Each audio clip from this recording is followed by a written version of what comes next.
Well, I just want to go back to my room. Shelley Duvall's performance in The Shining has a dark secret. The truth is, at least in this particular scene, she's not acting. Not really. I'm not gonna hurt you. I'm just gonna bash your brains. That line has become legend. But what if I told you the real horror of this scene isn't just Jack Nicholson's delivery? It's what happened behind the scenes. This wasn't a performance pulled from Shelley Duvall. It was real emotion, expertly and perhaps deviously extracted from her, methodically dragged out of her, take after take after take. During the record-breaking 127 takes of this scene, Wendy's tears weren't scripted, her screams weren't rehearsed, they were real. Because Stanley Kubrick didn't want an actress pretending to be afraid. He wanted a woman on the edge of collapse. And as we'll see later in the video, that's exactly what he got.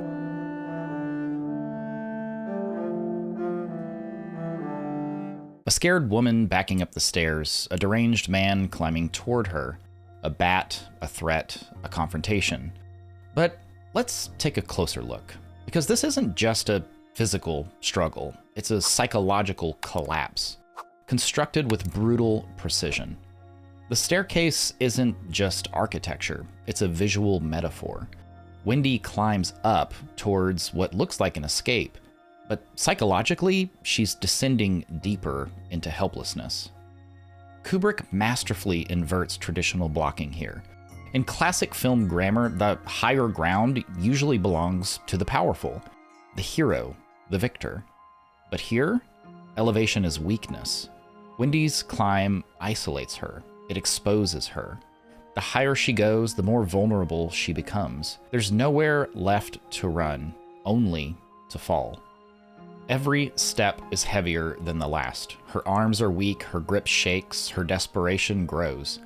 The baseball bat isn't a weapon here, it's a security blanket, a symbol of resistance that even she doesn't believe will work.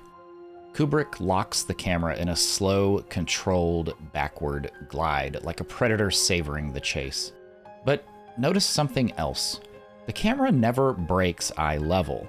It moves in a perfect parallel with Wendy, keeping her trapped in a flat, oppressive plane of action. There's no relief, no angle that offers safety, no cut that lets us breathe. This is deliberate. In film theory, this technique is called ontological entrapment, using camera movement to mirror a character's inescapable mental state.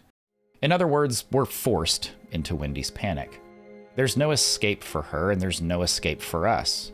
On the other side, Jack's face, smug, calm, calculated. But look closer. Jack doesn't lunge, he doesn't sprint. He ascends with leisurely menace, controlled violence. The slow advance psychologically devastates Wendy, and us, far more than a sudden attack ever could. We see the violence coming, we're forced to anticipate it, and we're powerless to stop it. And what's most disturbing isn't what the character's going through.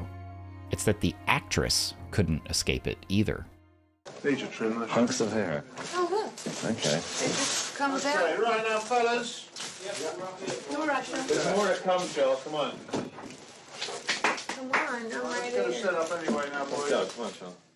The breakdown wasn't fiction. It wasn't performance. It was real, and the camera never looked away. Kubrick didn't just capture fear.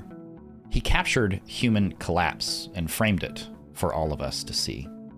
Stanley Kubrick was relentless on set, on all of his sets, but on The Shining, he was especially relentless toward Duvall.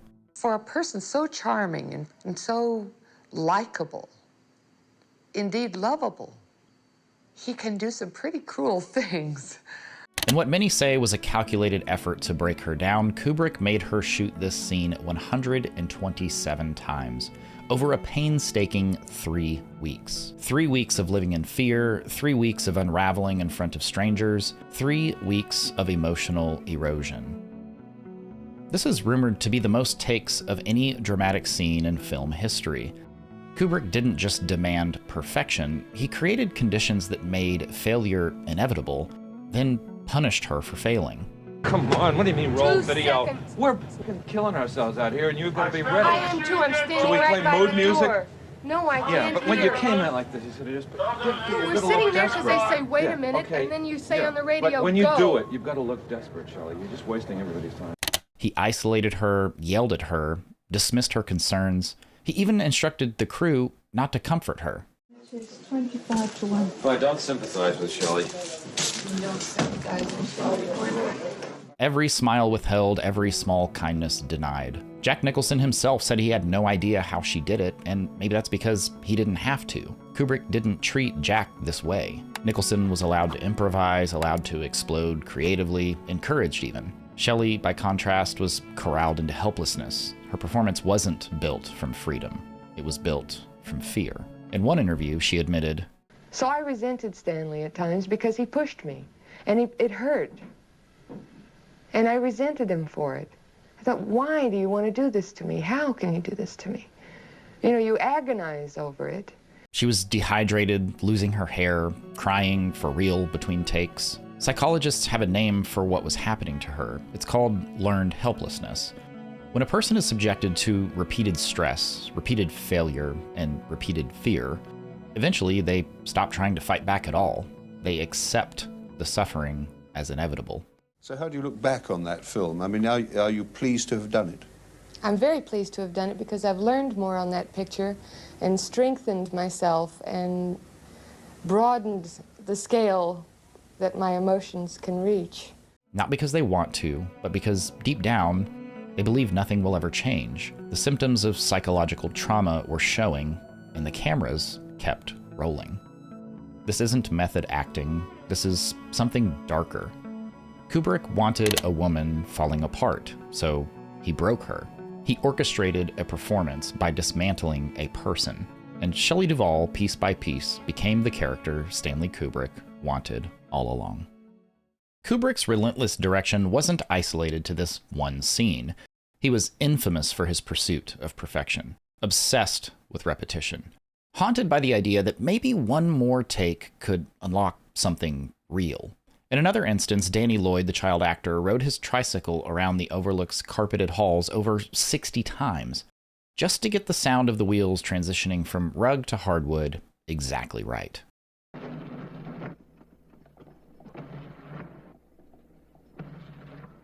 He also pushed Scatman Crothers to the brink of making him shoot this scene over 100 times.